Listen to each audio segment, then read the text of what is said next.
네, 오늘은 2차 항암 치료에 대해서 설명드리겠습니다. 2차 항암 치료는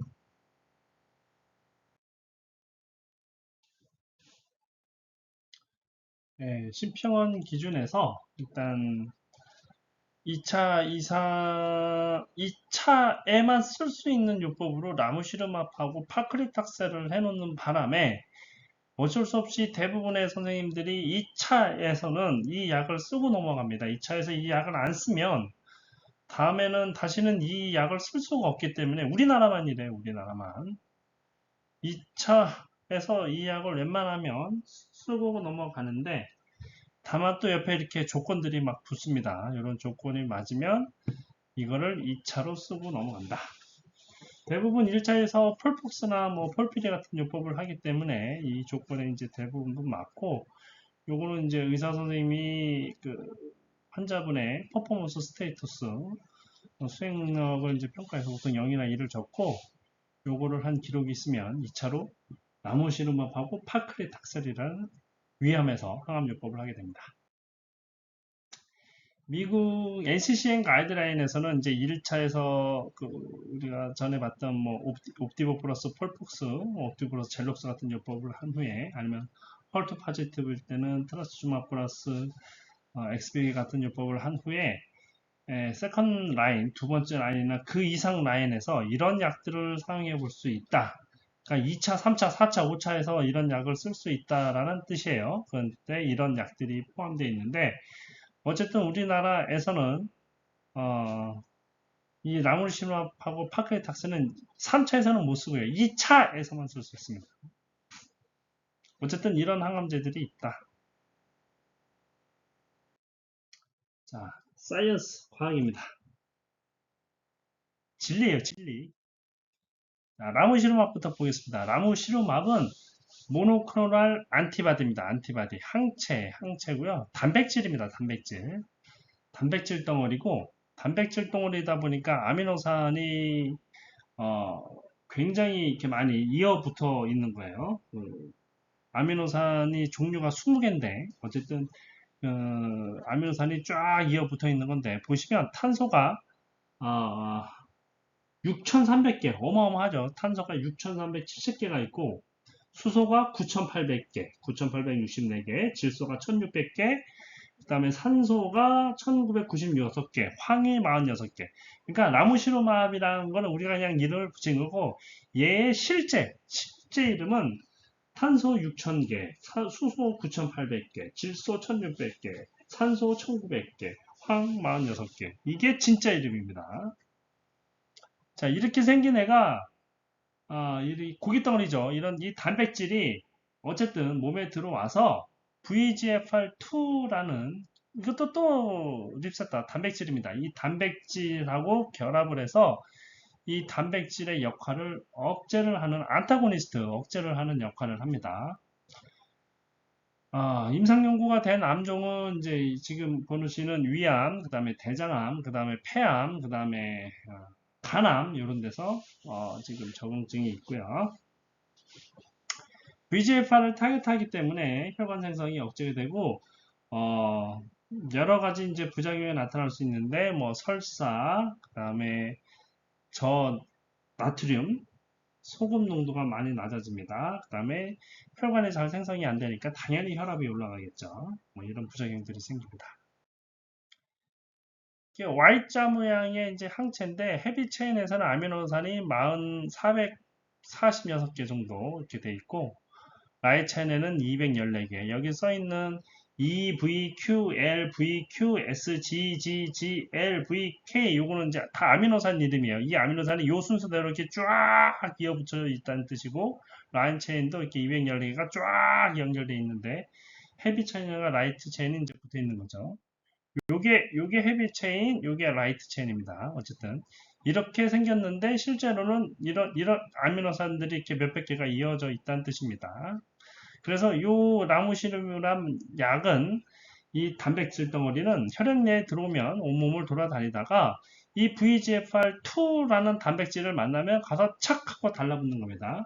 이 VEGFR2가 그럼 도대체 어디에 있느냐? 지금 이렇게 해서 세포 표면에 이렇게 VEGFR2가 있는데 이 VEGF가 여기 달라붙어서 이 VEGF 알파 여기 붙어가지고 이 세포 신호가 이렇게 내려가야 되는데 얘가 못 달라 얘 때문에 못 달라붙는 거죠. 얘가 요 입구를 차단해 버리는 바람에 못 달라붙게 돼서 세포 신호를 억제를 하게 되는 거고 VEGF2가 발현된 세포는 혈관세포예요. 혈관세포.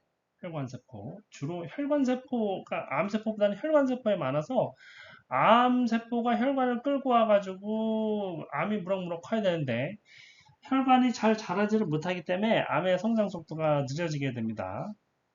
그리고 일부 암세포는 실제로 VEGFR2를 발현하고 있는 세포들도 있어요. 대표적으로 간암세포, 위암, 유방암세포들이 요거를 발현을 하고 있긴 합니다.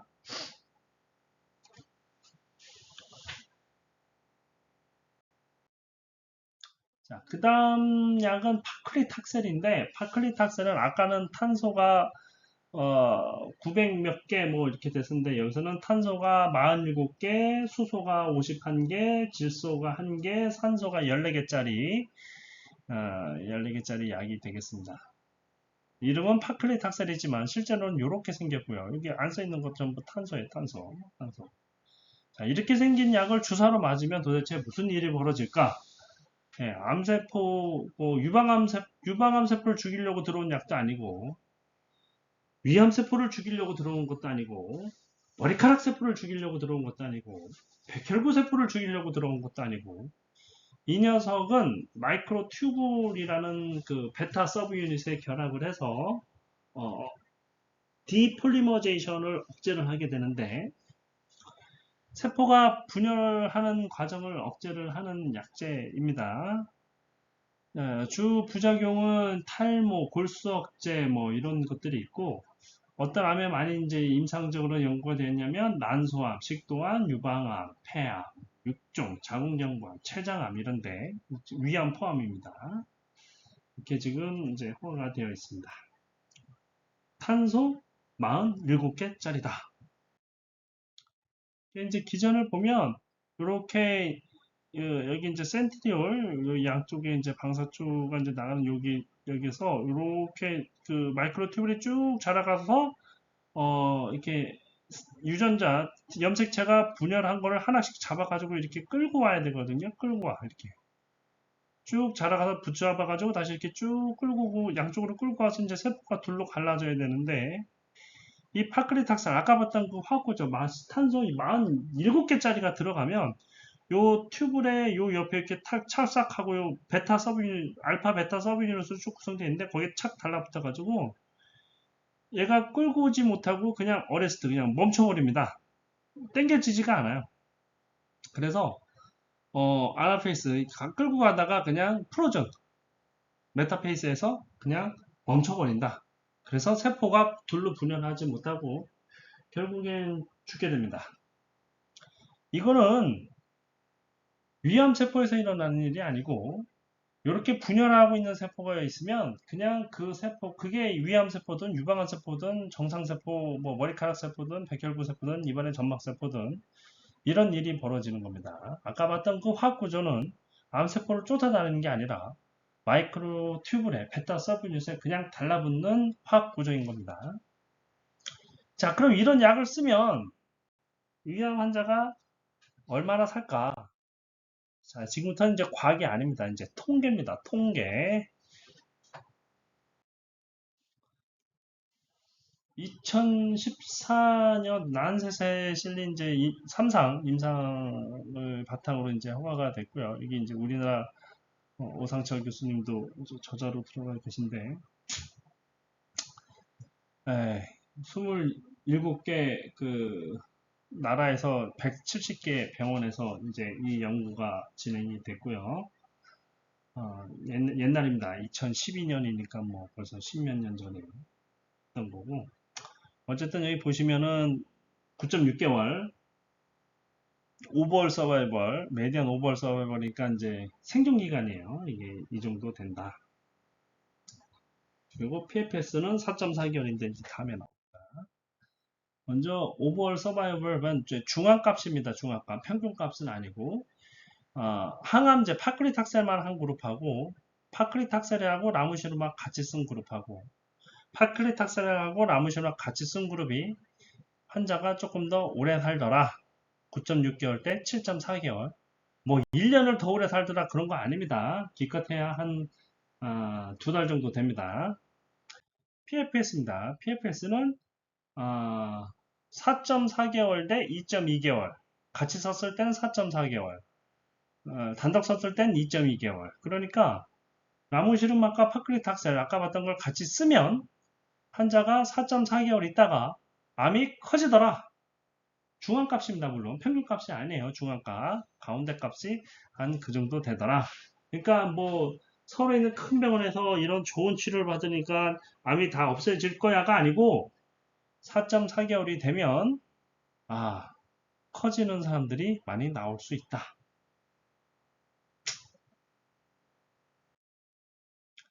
예, 언제나 다시 얘기를 하지만 진리가 여러분들을 자유롭게 할 것입니다. 이게 진리예요. 이게 진리. 파크리탁셀이 마이크로튜블 베타2 서브유닛에 붙는 이유가 이 공식 때문이고요. 아까 봤던 라무시루맙 그 단백질 덩어리가 VEGFR2 립세타에 달라붙는 이유도 이 공식 때문에 정확히 일어날 일이 일어난 것 뿐입니다. 이 항암제가 세컨 라인에 썼는지 서드 라인에 썼는지 다섯 번째 라인에 썼는지 그런 거 안 따집니다. 그냥 걔는 이런 구조가 나타나면 가서 일단 달라붙고 시작입니다. 네, 감사합니다.